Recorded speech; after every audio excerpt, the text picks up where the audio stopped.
மனோன்மணியம் நாடகம் நாவல் பற்றி அதை எழுதிய எழுத்தாளர் ஸ்ரீமதி அவர்களின் சொற்கள் வாயிலாகவே அப்புத்தகம் உருவான வரலாற்றை தெரிந்து கொள்வோம்.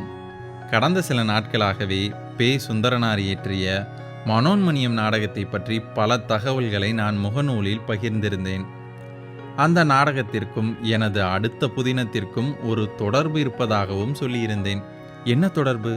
அடுத்த நாவல் யாரை பற்றியது என்று பலரும் கேட்டுக்கொண்டே இருந்தனர். அனைத்திற்குமான விடையாகவும் எனது அடுத்த புதினத்தின் அறிவிப்பாகவும் இந்த பதிவை பதிவு செய்கிறேன். தமிழில் முதலாக இயற்றப்பட்ட மனோன்மணியம் நாடகமே எனது அடுத்த நாவல். ராஜவினோதன் புதினம் எழுதி முடித்தவுடன் ஒரு நாள் கௌரா பதிப்பக அலுவலகத்திற்கு நான் சென்றிருந்தேன்.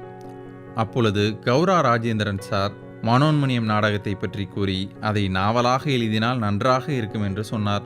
அன்று அவர் போட்ட விதை இன்று விருட்சமாக மாறியிருக்கிறது.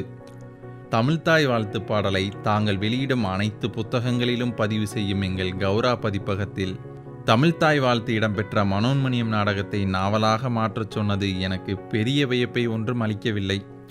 தமிழ் மீது மிகுந்த பற்றுள்ள கௌரா பதிப்பகம் தமிழின் தலைநாடகமான மனோன்மணியம் நாடகத்தை மக்கள் மத்தியில் கொண்டு சேர்க்க வேண்டும் என்ற நல்ல எண்ணத்தில் தோன்றியதுதான் இந்த மனோன்மணியம் நாவல்.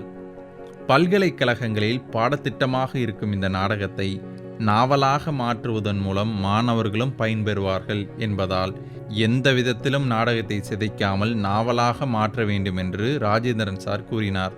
அவரது சொல்லில் பொதிந்திருந்த நல்ல நோக்கத்தை மனதில் நிறுத்தி மனோன்மணியம் நாடகத்தை எந்த விதத்திலும் சிதைக்காமல் அதே சமயம் நாவலுக்கு ஏற்றபடி நாடகத்தில் சில விஷயங்களை சேர்த்து என்னால் இயன்றவரை மனோன்மணியம் நாடகத்தை நாவலாக மாற்றி எழுதியிருக்கிறேன். இந்த நாவலை பற்றி சொல்ல இன்னும் பல விஷயங்கள் இருக்கிறது. ஆனால் அதையெல்லாம் ஒரே பதிவில் சொல்லிவிட முடியாது.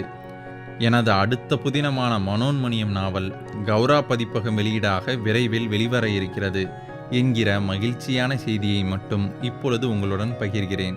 வரும் நாட்களில் இந்த நாவலை பற்றி இன்னும் பல சுவாரஸ்யமான விஷயங்களை தொடர்ந்து பதிவிடுவேன். பே. சுந்தரனார் இயற்றிய மனோன்மணியம் நாடகம் கௌரா பதிப்பகத்தின் சீரிய முயற்சியில் நாவலாக உங்கள் கரங்களில் விரைவில். என்றும் அன்புடன் ஸ்ரீமதி.